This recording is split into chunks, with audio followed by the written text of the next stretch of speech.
Cubano de adentro y de abajo hoy está conversando con Zaqueo Báez. Zaqueo Báez Guerrero. Te han puesto bien el nombre, el apellido ese. Tus padres no calcularon el apellido tuyo porque de verdad que eres un guerrero. Bueno, preséntate tú mismo. Bueno, soy el vicecoordinador de la Unión Patriótica de Cuba a nivel nacional, coordinador acá en la capital y promotor de Cuba de Sí. Nos conocimos en un arresto que, recuerda, nos llevaron para Vivar. En uno de los tantos arrestos. En uno de los tantos arrestos que nos han hecho. Pero bueno, nos conocimos ahí en el Vivar. Admiré tu valentía porque siempre soy de esos hombres que va observando en cada arresto aquel hombre en que se puede apoyar en un momento determinado, el hombre que le va a servir. Y ahí nos conocimos, recuerdo como si fuera hoy en aquel momento. Y ya de ahí establecimos una bastante estrecha relación, no solo como activista, sino como amigos, una amistad profunda. Estamos acá ahora conversando para un poco que traer a la memoria algo de su historia. Toda no se puede traer porque es una historia larga de represión, de acoso, de todas estas perversidades que el régimen utiliza para neutralizar, o más para allá, neutralizar solo no, eliminar la oposición al régimen. Son los métodos y formas utilizados desde que Fidel Castro subió al poder en el 1959 por medio de la violencia. Él ha utilizado todos estos métodos para controlar, neutralizar, no vamos a decir oposición, sino todo aquel que tenga un pensamiento diferente a la ideología gubernamental. O no a la ideología gubernamental, a la ideología de Fidel Castro de dictador.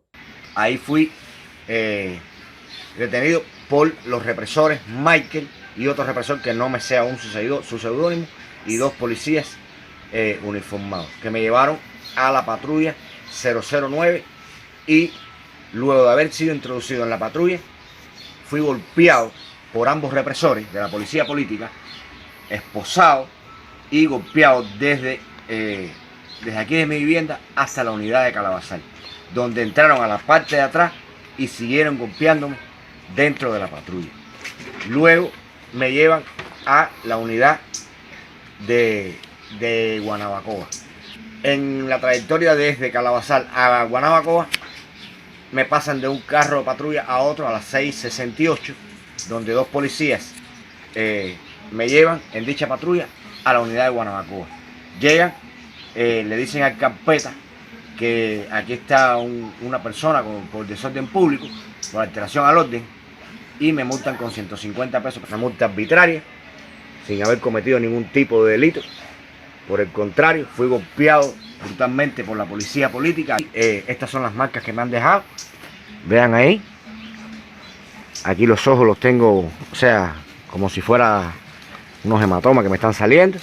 La espalda, el codo, aquí el brazo, la espalda.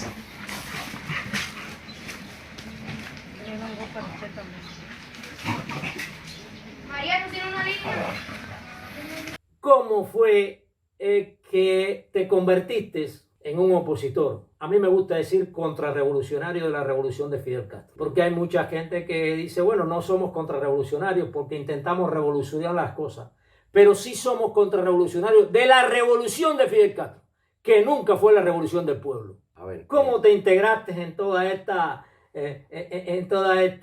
vorágine de represión, de acontecimientos? ¿Cómo te ganaste todo eso ante el régimen? En el año 2012 conocí a varios opositores, dos hermanos que vivían en el cerro, y ellos daban discos en las calles e impresos para informar al pueblo. Me daban los discos y yo empezaba a ver qué era o sea, lo que buscaba la oposición, qué quería la oposición, en qué dirección iba la oposición. Y a raíz de eso, me fui interesando realmente qué era la oposición. Te voy a interrumpir un momento.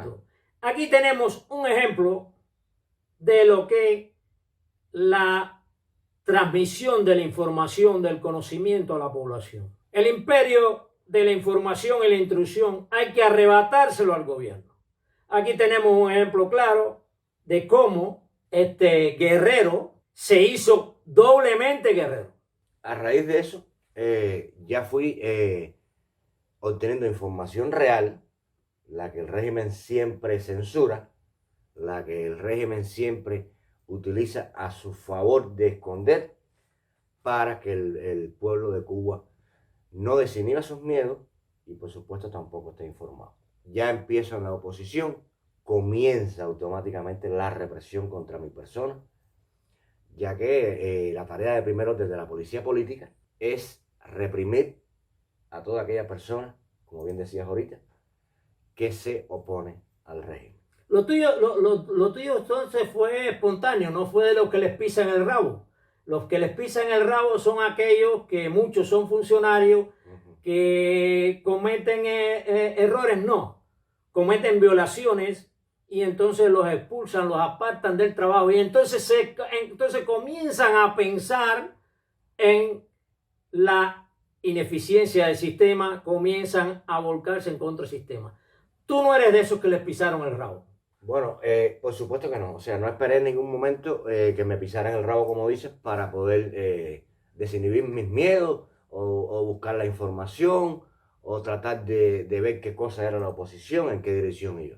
Al contrario, lo hice con mucha espontaneidad. No sabía en ese momento qué cosa era la oposición. Eso indica que... Estamos hablando del año 2012 aproximadamente. Eso indica que nunca te dejaste adoctrinar completamente, que tu cerebro siempre fue intranquilo, siempre fue tuyo para pensar por ti y no para que otros pensaran por ti. Porque eso se ha generalizado en la población, está enajenada. Deja que el gobierno piense por ellos. Y la mente intranquila, el cerebro cuando es tuyo, tú buscas información, buscas eso mismo que te sucedió a ti. A ver, sin duda, desde pequeño, desde niño, tú lo sabes, tú lo has vivido en Cuba, tú que eres cubano también igual que yo, el régimen se encarga de, en las escuelas, incluso en los centros de trabajo, de exponerle al pueblo solamente lo que ellos desean. ¿Para el adoctrinamiento? Para adoctrinar al pueblo cubano, por supuesto. Sin embargo, por ejemplo, hay cosas tan importantes como la Declaración Universal de Derechos Humanos, sus 30 artículos, que en mi opinión personal debería ser dado en las escuelas, enseñado en las escuelas.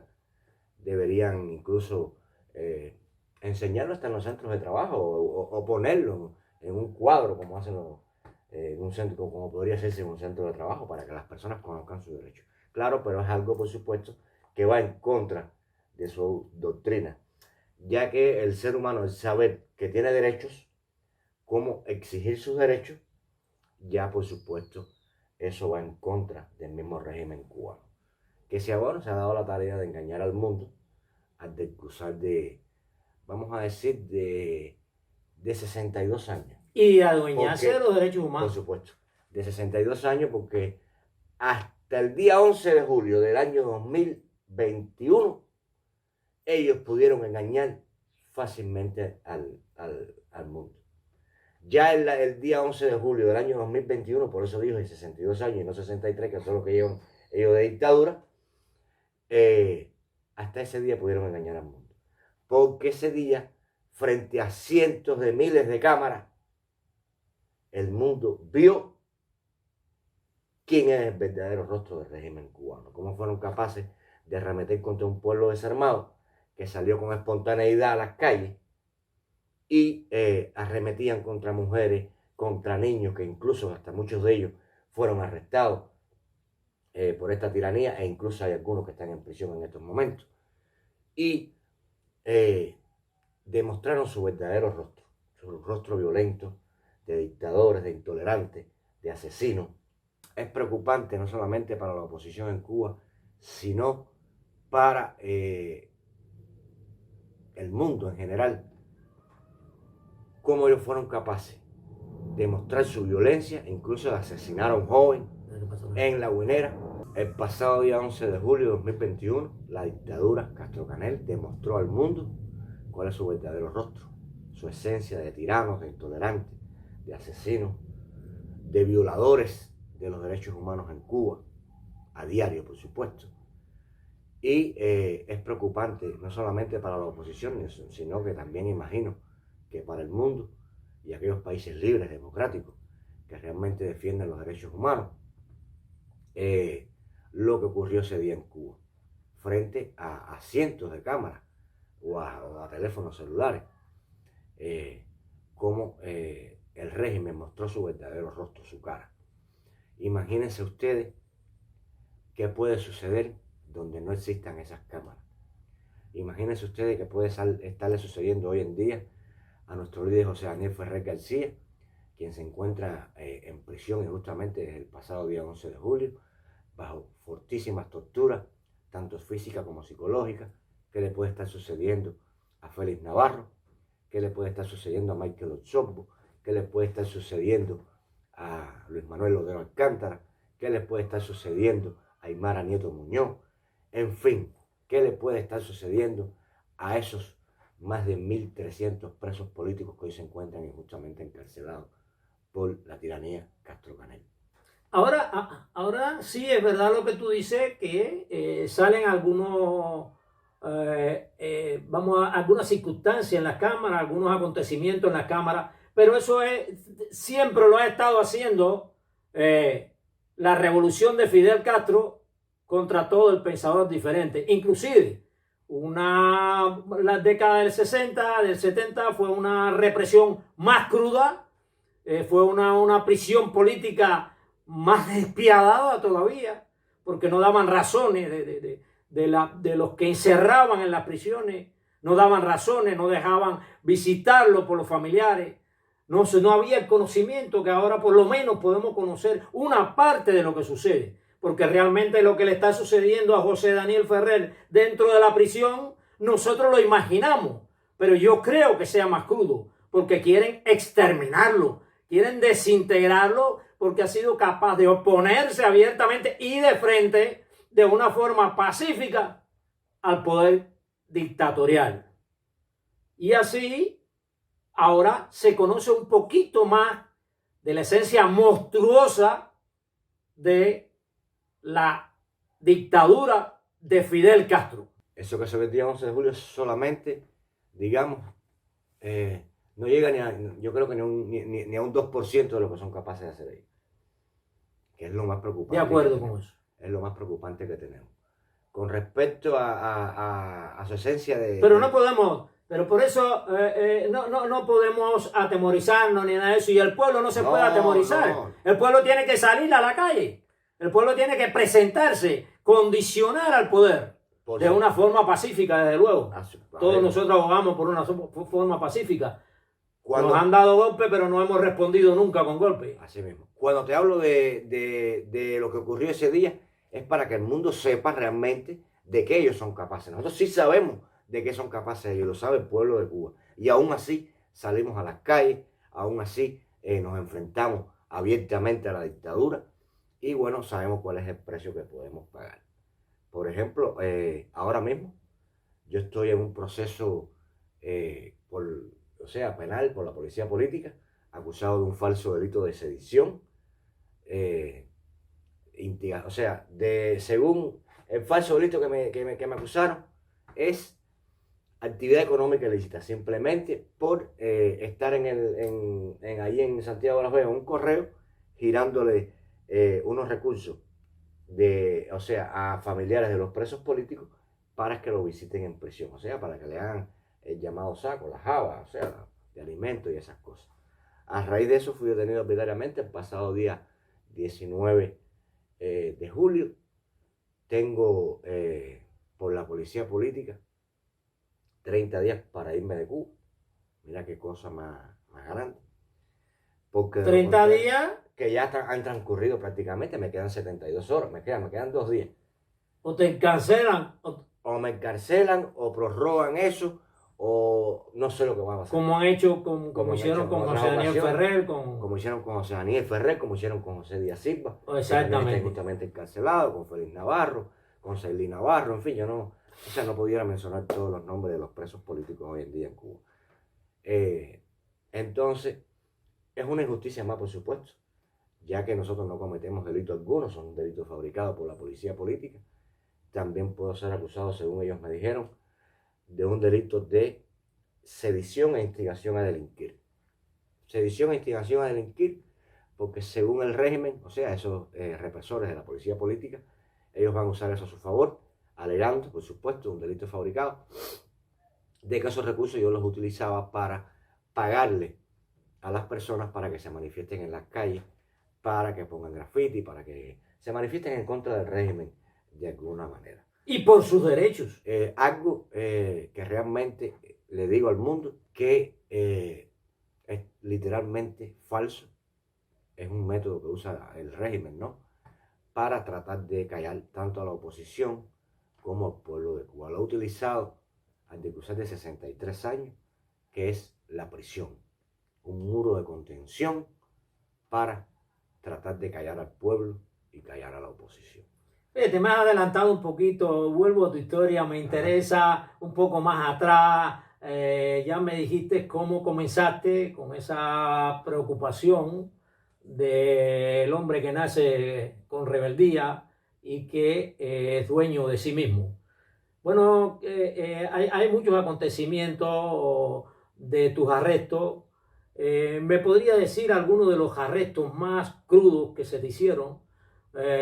Tú fuiste protagonista en la Plaza de la Revolución de un acontecimiento que se conoció por todo el mundo. No vamos a decir que una parte del mundo. Giró rápidamente por todo el mundo, que fue cuando el Papa estuvo acá. Y bueno, de todo eso, me cierras con ese acontecimiento, pero cuéntame un poco más de antes de ese acontecimiento del Papa, antes de esa acción muy patriótica, por cierto, de mucho valor, yo diría que derroche de valor, porque con todos los custodios que tenía, no solo el Papa, los custodios del Papa no son asesinos, sino toda la seguridad de Estado, el G2, el Minin repartido allí, que de ahí sí, muchos son asesinos. Bueno, fue una acción muy riesgosa y por la que pagaste un poco caro. Ciérrame con esa, pero cuéntame por lo menos 2 arrestos, vaya, te hayan golpeado, violentado. ¿Arrestos? Tengo récord en detención. Yo lo sé. Sí, o sea, estamos hablando ya en el año 2015, por ejemplo, que es cuando lo del Papa Francisco, que fue el 20 de septiembre de 2015. Vamos a ir un poquito más adelante. Del año 2012 al 2015, récord en detenciones. Imagínense ustedes, al año 2022, 10 años después. Arrestos, cuando visitaba, por ejemplo, a José Díaz Silva en Opositores por una Nueva República, Movimiento de Democracia, al cual pertenecí también por varios años, que fue donde comencé también en oposición. Cuando nos reuníamos allí, siempre la policía política estaba fuera de su vivienda allí, y nos arrestaban violentamente, de forma violenta, cada vez que teníamos un encuentro, o sea, una reunión, varios activistas que íbamos a su casa, incluso también por las calles, normal, ibas transitando cualquier calle, de pronto se te atraviesa una patrulla con un represor, y lo mismo pueden venir de forma violenta, que pueden venir, digamos, un poquito más sedados, aunque te utilizan llaves o sea, la llamada carretilla, y te pueden tirar contra la patrulla. Sí, técnicas de judo y jiu-jitsu. Efectivamente. Técnicas que utiliza la policía y la policía política. Pero los más crudos los viví junto a mis hermanas damas de blanco, allí en Santa Rita, cuando íbamos los domingos, varios opositores de varios grupos, a apoyarlas allí, y salíamos a Tercera. Hacia la calle Tercera. Y ahí nos esperaban las fuerzas represivas por el régimen, estamos hablando de bandas paramilitares, de personas vestidas Además de de, civil, además de los policías y los policía militares. política y la Policía Nacional. Exactamente. O sea, nos enfrentamos, quizás, no sé, 80, 70 activistas contra cientos y cientos de represores de la policía política y bandas paramilitares y Policía Nacional. Ahí tuve muchísimos arrestos de forma violentas a punto de alzarme a la policía política y lanzarme contra el piso. Proyectarte contra... de ponernos las esposas, debes acordarte, o sea, de mano atrás, y las esposas apretadas tan fuerte, fortísimo, que en una ocasión, en el Vivac, cuando nos llevaron al Vivac, estaban ellos golpeando a un activista, y yo salí, ¿no?, en defensa del activista, y fueron capaces de esposarme, o sea, aparte de esposarme las espaldas, me esposaron los pies también, con los pies cruzados. Estaba ese día yo también ahí. Con los pies cruzados, o sea, pasaron las esposas por dentro de las esposas de las manos, y luego la aprietan fortísimo a tal punto que de ahí me llevan a una guasabita esa que tenían ellos que nos ponían al sol. ¿Te acuerdas, Agustín? ¿Te acuerdas? Ajá. ¿Cómo no me voy a acordar? Ahí me pusieron allí, cerrado el médico allí. Y Tendría que borrárseme la memoria para no recordar eso. Sentía tanto dolor, mi hermano.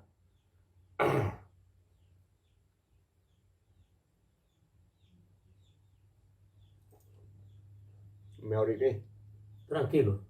Pasan esas cosas. Del dolor. De la crueldad. Qué dolor, men. Qué dolor. Y aún así, seguimos adelante. ¿Cuántos arrestos podría decirte? Récord, men. Récord en detenciones. Récord en detenciones. Luego viene, bueno, lo del Papa Francisco el día 20 de septiembre. Yo recuerdo donde tú estabas, que me llevaron a mí para allí después. No sé si no, digo, acordarme de la represión. Oh, qué vivencia más correcta.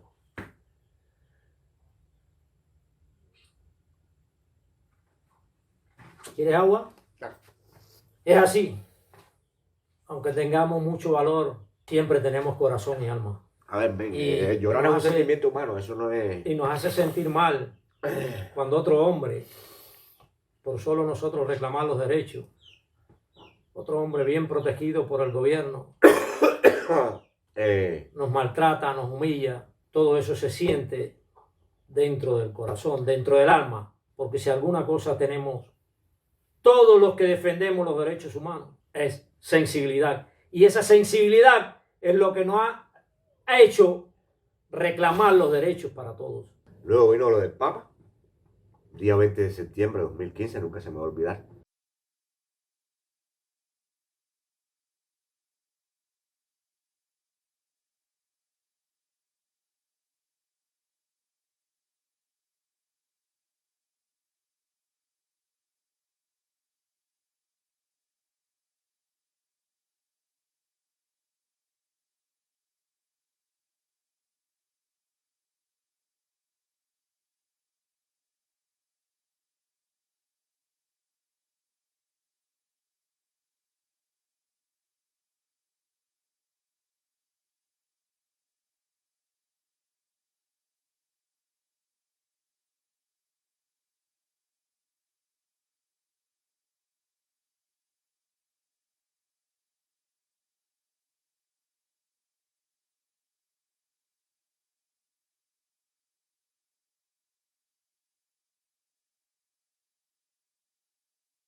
y con María Antonieta. María Antonieta, tú que fuiste testigo de lo que sucedió, reitéranos lo que ustedes vieron y que nosotros ya podemos compartir con nuestra audiencia a partir de estas imágenes que estamos viendo. Tengan una idea dónde fue, en una inmensa avenida. Justo estábamos en el estrado los periodistas cuando venía el papamóvil, con la seguridad, con Dominique Gianni, el jefe de la seguridad vaticana, y de pronto un disidente viene y se acerca. Había como 5 cordones de seguridad. Se acerca, lo rompe y se acerca al papamóvil. El papa iba de largo, pero ordena detener el papamóvil. El hombre le toma la mano y el papa lo bendice. El papa lo bendice, en tanto aparecen 2 personas más, una mujer y un hombre, con panfletos. No sabemos qué decía porque estos panfletos fueron retirados de inmediato por elementos.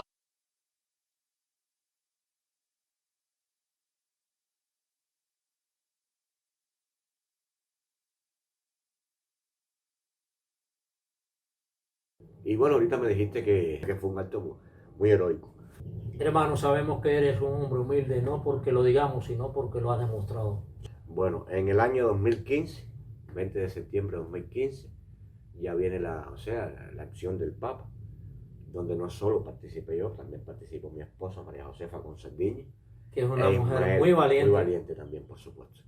E Ismael Boris Reñí, Otra persona más que valiente. bien valiente. También. Él también es coordinador acá en La Habana de la Unión Patriótica de Cuba. Su esposa Aymara Nieto Muñoz, quien a pesar de no haber podido estar lo más cerca del Papa posible como nosotros, su tarea principal era tomar evidencia de lo que ocurriera ese día ahí. Por eso es que ella no logra pasar Eso es una de las causas el último cordón. por la que está encerrada en la prisión en este momento. Sin duda. Eso es una de las causas. Porque es que el régimen, la dictadura es tan perversa, tan ruin, tan baja, tan sucia, que guarda todos esos rencores. Lo que ocurrió ese día, 20 de septiembre de 2015, para mí no fue derroche ni de heroísmo ni de pasotismo. Simplemente estábamos en el lugar indicado y a la hora indicada. Gracias a Dios, por supuesto, yo creo que también es una obra de Dios, porque haber logrado pasar, según el régimen, habían 6 cordones de seguridad. Eso te decía ahorita. Eso es algo que no es para mí un derroche de heroísmo ni de patriotismo, sino es algo más allá de lo natural, de lo normal. Dice que cuando Dios quiere ni nos ven, ni nos escuchan, ni nada. Pasamos desapercibidos. Y fue lo que ocurrió realmente. O sea, para mí fue una obra de Dios. Y más el haber no solamente pasado desapercibido, sino lograr incluso llegar hasta el mismo Papa y decirle que en Cuba se violan los derechos humanos, que en Cuba existe una cruel tiranía, que Raúl Castro es un mentiroso, que no le creyera nada de lo que él le dijera, que en Cuba, por supuesto, golpean a las damas de blanco todos los domingos cuando iban a misa, y me faltaron muchas cosas más por decirle, como por ejemplo que en Cuba también golpean a los hombres activistas de derechos humanos. Entre tantas cosas que quería decirle, solo logré alcanzar decirle hasta las damas de blanco que eran golpeadas. Pero todos los activistas pro derechos humanos que luchamos pacíficamente por la libertad y la democracia de Cuba, somos golpeados de forma brutal por la policía política, tanto hombres como mujeres. Algo que quiero dejar claro porque no pude decirle eso también. También llevaba una carta de la Unión Patriótica de Cuba en el bolsillo, la cual arrojé hacia el carrito papal. No sé si el Papa logra verla, pero bueno, de todas maneras esa carta era pública, que se la habíamos publicado para que el Papa supiera qué era lo que, o sea, hacia dónde venía y qué era Cuba o su régimen, su dictadura contra el pueblo de Cuba. Entonces, a raíz de ese arresto, ese día, de la manifestación en el Papa, donde también, vuelvo y repito, llegó María Josefa Consaldiñi e Ismael Boris Reñí, aunque yo fui quien tuve el privilegio de hablar con el Papa, gracias también a Janier, no recuerdo bien el nombre, que era el jefe de la seguridad de él, que fue a quien me la arrodillé y le dije: Señor, permítame decirle al Papa que esto es una tiranía. O sea, a ver, cuando sales a manifestarte, cerca del Papa siempre tiene su seguridad que va a arremeter contra ti, va a tratar de proteger al Papa, no sabe cuáles son tus intenciones. Y al verse quizás ese señor que éramos pacíficos, yo me la arrodillé y le dije, Señor, permítame decirle al Papa que esto es una dictadura. Él mismo me protegía de los otros escoltas del Papa y fue quien me ayudó a llegar al Papa. Ahí fuimos arrestados por la policía política. Tuvimos 50 días en 100 altavoz, tanto María Josefa con Sardiña, Ismael Boy Reñí y yo, quien les habla.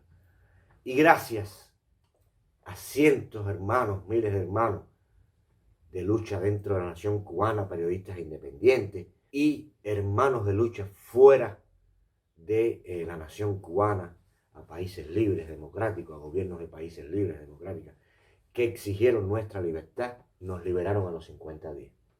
Siempre, por supuesto, bajo, sabemos que eso está archivado ahí, porque el régimen archiva todo, y que en un momento determinado pueden tomar represalias contra nosotros.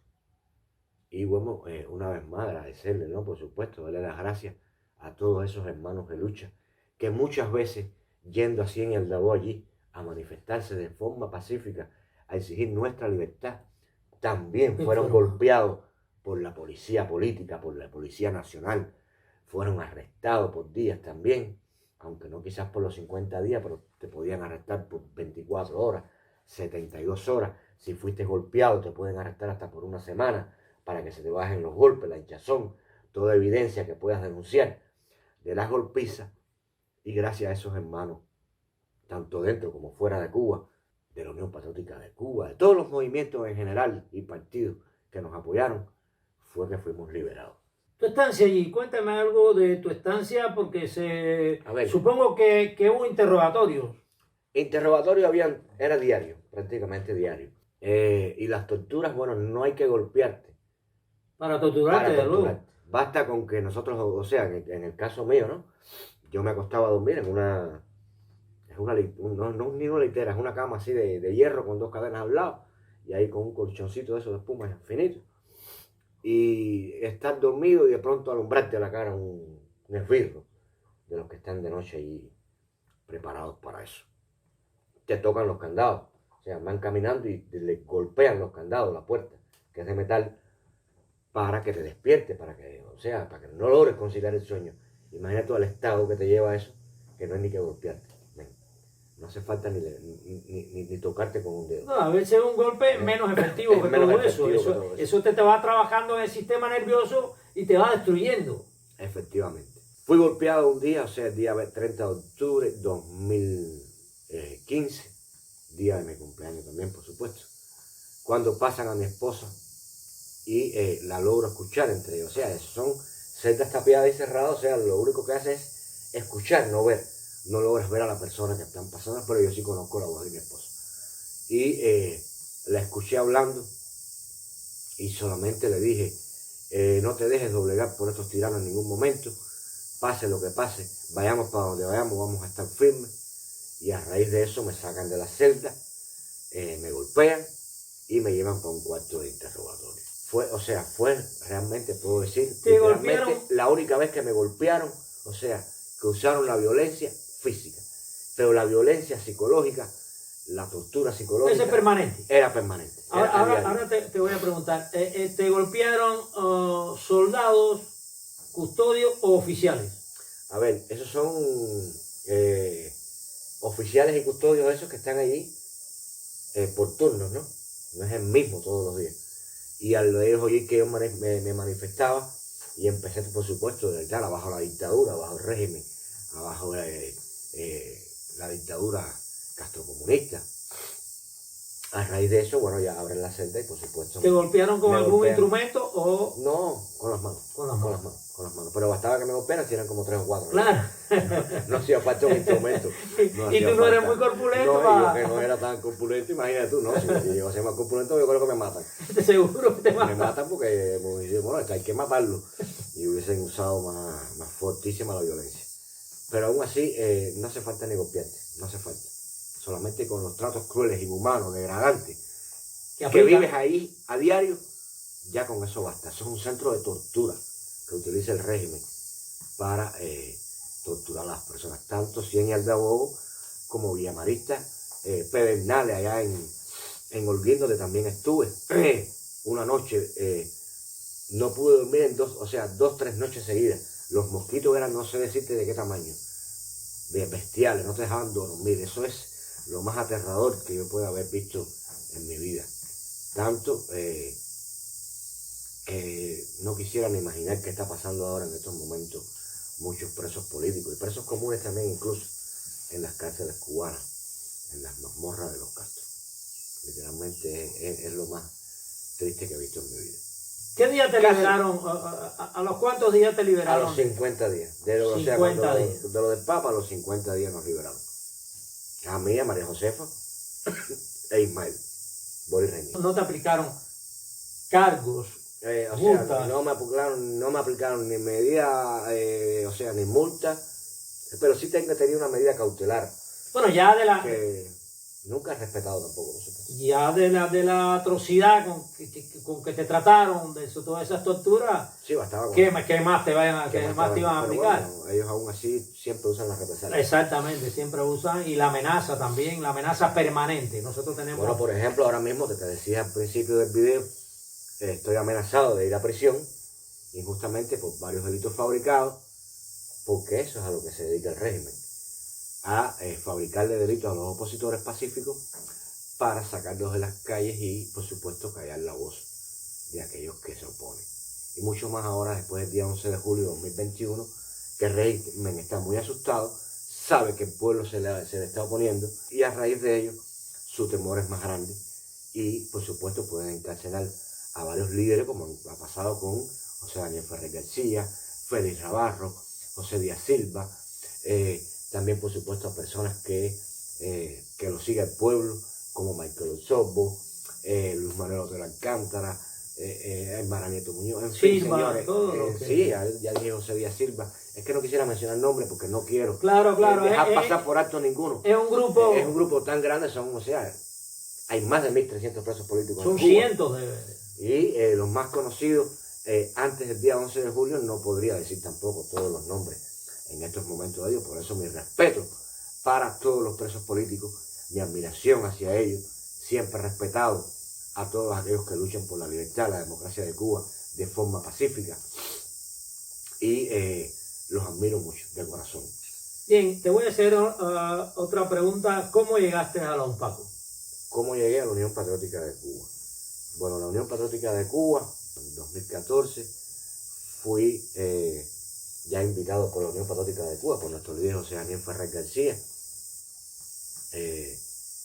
a su sede allí en Santiago de Cuba, en Altamira, a pasar un curso de edición. O sea, cómo aprender a editar, claro, porque la Unión Patriótica de Cuba siempre se ha dedicado a editar videos y subirlos a su canal para que el mundo vea lo que ocurre dentro de la nación cubana y, bueno, tener pruebas gráficas evidentes, buenas evidencias de las violaciones en materia de derechos humanos que comete a diario la dictadura Castro-Canel o castrocomunista contra el pueblo de Cuba, porque estamos hablando desde el año 2000. Sí, antes de Canel. Antes de Canel. Entonces, allí ya estábamos afiliados a la UNPACU, o sea, el Movimiento de Opositores por una Nueva República, Movimiento de Democracia, estábamos afiliados a la UNPACU, y allí fue donde conocí a nuestro líder José Daniel Ferrer García, vuelvo y repito, a quien admiro muchísimo, y tuve el placer y el privilegio de trabajar con ellos. Luego, bueno, ya seguimos en la Unión Patriótica de Cuba y decidí también, por supuesto, continuar en la Unión Patriótica de Cuba, donde, bueno, fui coordinador primero de una célula, la célula Félix Varela, luego fui coordinador provincial y luego, bueno, ya fui el vicecoordinador de la Unión Patriótica de Cuba a nivel nacional. Agustín, no quisiera, terminar el video, ¿no?, sin decirle al mundo que mi vida en Cuba hoy corre peligro, mi libertad también, he sido amenazado. Te lo iba a preguntar de todas formas, ¿cómo te sientes al tener que decidir entre tu vida, entre pasar a ser un reo un prisionero donde dentro de una cárcel uno se convierte en un número, no puede hacer nada, realmente le atan las manos y los pies. Convertirte en eso o salir al exterior a continuar luchando por la libertad de tu patria, de tu país. Yo sé que te duele porque es que te conozco, pero ¿cómo te estás sintiendo en esa decisión? A ver, esa es la decisión más difícil de mi vida.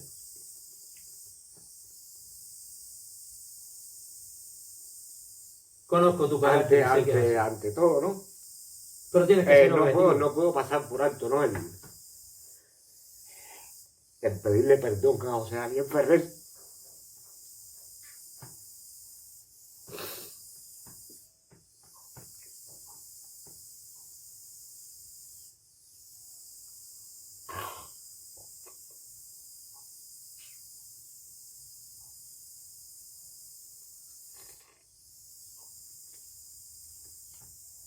Porque se encuentra en prisión, justamente encarcelado, y le pido perdón a José Daniel Ferrer.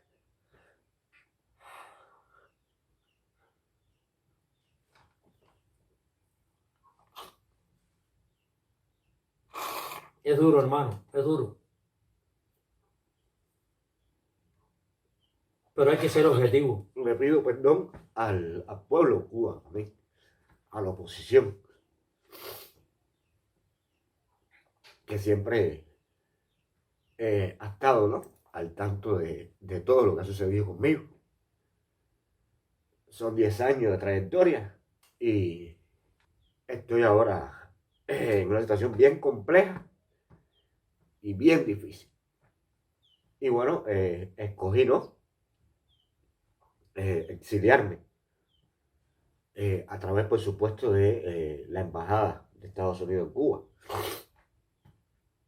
a donde acudí, me están atendiendo allí, y nada, estoy en espera de poder recibir el asilo político, que es donde me corresponde, ¿no? Cualquier embajada dentro de la nación cubana, de cualquier país libre y democrático que pueda yo acudir a esa embajada, decidir a la embajada de los Estados Unidos, ya que por supuesto también el régimen me ha amenazado de que pueden montarme en un avión y lanzarte en otro país. Llevarme, o sea, a dejarme en Nicaragua, dejarme en Guyana Francesa, dejarme en cualquiera de esas naciones. Les dije que para montarme en un avión de esa manera tendrán que matarme.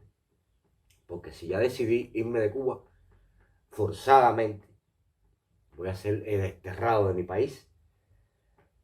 Lo haré de forma transparente, que todo el mundo sepa cuál fue mi decisión antes de salir de la nación cubana, a través de quién voy a salir, que es la Embajada de los Estados Unidos, que fue donde acudí, y hacerlo así, de esa manera, transparentemente, que nadie se entere de que Saqueo se fue de Cuba cuando ya está en los Estados Unidos. La decisión más difícil que he tenido que tomar en mi vida, porque estando preso nuestro líder José Daniel Ferrer García, eso ha sido para mí lo más duro que he podido hacer.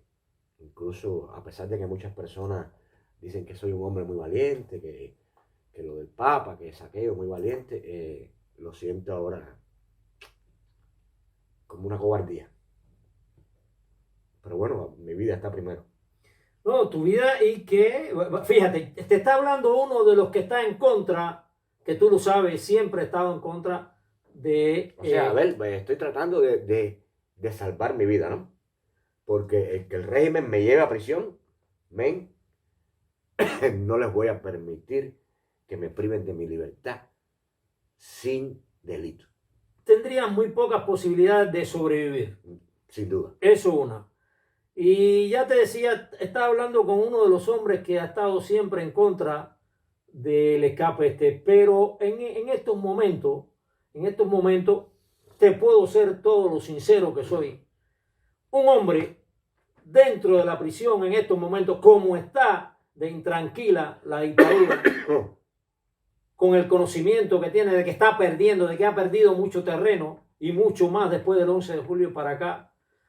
Bueno, todavía eres Saqueo, llegas a los Estados Unidos y puede seguir siendo saqueo con el apellido Guerrero.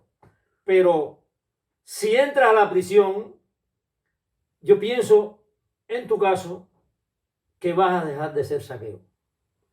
Vas a dejar de ser, porque te van a cerrar todos los medios para que tú puedas hacer oposición o enfrentarte al gobierno, independientemente de estos métodos que utilizan ellos, de reclusos comunes para estarte presionando, para estarte golpeando, todas esas cosas, además de las torturas físicas y psicológicas que te van a hacer allí. Bueno, a ver. Independientemente de que te admiro, de que eres mi amigo, de que me gustaría estar aquí contigo y seguir por lo menos todo esto, independientemente de todo eso, hay que ser objetivo. Desgraciadamente estamos en un momento que hay que ser objetivo. El hombre dentro de la prisión es un número. Bueno, algo que quieras agregar ya para terminar. Nada, es decirle al mundo que bueno, me quedan 2 días supuestamente para que el régimen tome una decisión, algo bien complejo, tanto para mí como para ellos, porque de ellos encarcelarme, de no prorrogar, o sea, darme el tiempo suficiente para que yo termine de hacer la gestión que estoy haciendo para irme de Cuba bajo presión, por supuesto, y forzadamente, ya que me están preparando falso delito para ir a prisión. No será fácil para ellos tampoco encarcelarme. Va a ser un desafío, porque yo no voy a ir a prisión injustamente porque el régimen lo quiere. No porque le tema a la prisión, porque en definitiva, ¿cuántos presos políticos no han pasado por prisión? La mayoría. ¿Cuántos activistas de derechos humanos han ido a prisión? La mayoría. Sino por una sencilla razón, acabas de decir ahorita mismo, dentro de la prisión uno no hace nada en comparación con lo que puede hacer fuera de la misma. Así que veremos qué pasa. Vamos a ver a partir de las próximas 24, 48 horas a cómo tocamos la policía política y yo. Ellos me pueden amenazar y creerse que se han salido con la suya. Bueno, mi hermano, así que toda mi admiración. Gracias por haberme concedido este honor. No, chico, no. Para mí es de un honor que me hayas hablado así con toda sinceridad. Yo sabía que tú me ibas a hablar con toda sinceridad. Yo pensé, me imaginé que todas esas partes emotivas, por eso estamos bien aislados para acá. A ver, las partes emotivas no siento vergüenza porque no, ¿cómo vas a sentir vergüenza? Porque eres sensible y humano, ¿no? De eso no por se eso siente te digo, vergüenza. llorar es un sentimiento humano. Eso no da igual si eres hombre, si eres mujer, lo que sea. Yo soy hombre, aunque no pierdo la hombría. Hermano, ¿cuántas veces yo he llorado, hermano? Bueno, por eso no es escribiendo, nada. en esta misma casita aquí, ahí, escribiendo, llorando. Lo sé. Llorando, mi hermano. Seguro, convencido estoy. Sí, pero bueno, uno a veces se esconde como hombre y dice, coño. Y ante una cámara dice, ¿qué va? Estamos hablando de cosas que duelen, cosas que son vivencias nuestras, que eso lo sabe nada más quien lo ha vivido. Oye, los más grandes hombres son los que lloran. Y nada, eso no es relevante. Ahora mira, no sé si recuerdas, yo vi una edición de video, una entrevista que le hicieron a Oscar Elías Bisek en el Interior. Y él derramó sus lágrimas ahí. También admiro mucho a Oscar Elías Bisek, a todos, Coco Fariña, a todos los productores. Yo los admiro, a todos. Bueno, nuevamente gracias, mi hermano. Oye, no, chicos, no.